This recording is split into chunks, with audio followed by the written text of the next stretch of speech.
Newton's first law. Newton's first law of motion states that an object at rest stays at rest and an object in motion stays in motion with the same speed and in the same direction unless acted upon by an unbalanced force. This law is also known as the law of inertia. In the following experiment, we are going to show how Newton's first law applies. When we spin a boiled egg, it stops spinning when we tap it. Observe how it starts. And when we spin a raw egg, it does not stop promptly after we tap it and continues spinning. Observe how the egg continues to spin. When the two eggs are spun and tapped together at the same time, it shows that the boiled egg will stop spinning first. When the raw egg keeps spinning after it had been tapped while the boiled egg does not. This is because in a raw egg, the egg white and yolk is in a liquid form and no force is directly applied to the inside of the egg to make it stop spinning. However, in a boiled egg, the egg white and yolk is being held in a fixed position. External contact with the eggshell will cause the egg to stop spinning because when you touch the egg, the force you apply affects the whole egg. Applying Newton's first law of motion, we demonstrated that unless a force is directly applied to the egg in motion, the egg remains in its original state of motion, spinning in the same direction. Newton's second law. The second law states that the acceleration of an object produced by a net force is directly proportional to the magnitude of the net force in the same direction as the net force and inversely proportional to the mass of the object.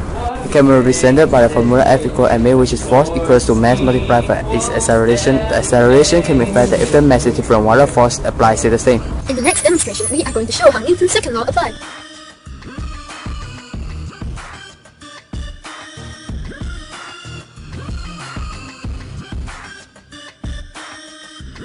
You can see that the empty can is able to travel at a faster speed and as compared to the filled can, even though the force applied is the same.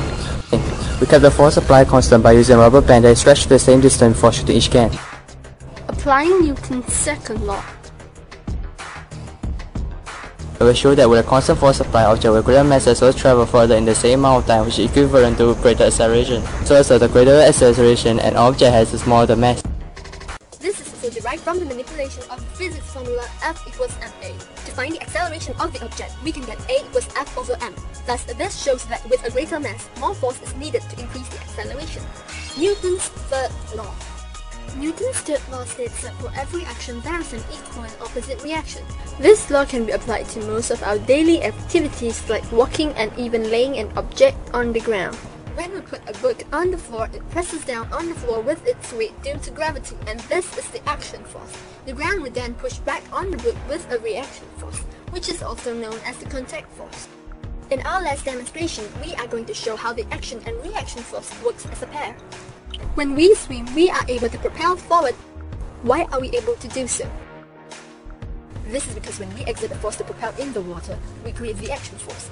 The water then pushes back against us with the reaction force. This is why we are able to propel in the water.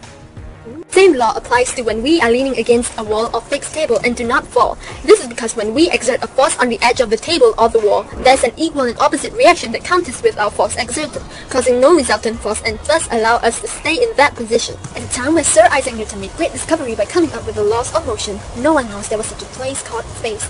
Many people can disprove his laws, yet he successfully proved his laws to be right. His laws rule the universe we have today. Motion occurs everywhere, and understanding the laws of motion is important in our daily lives.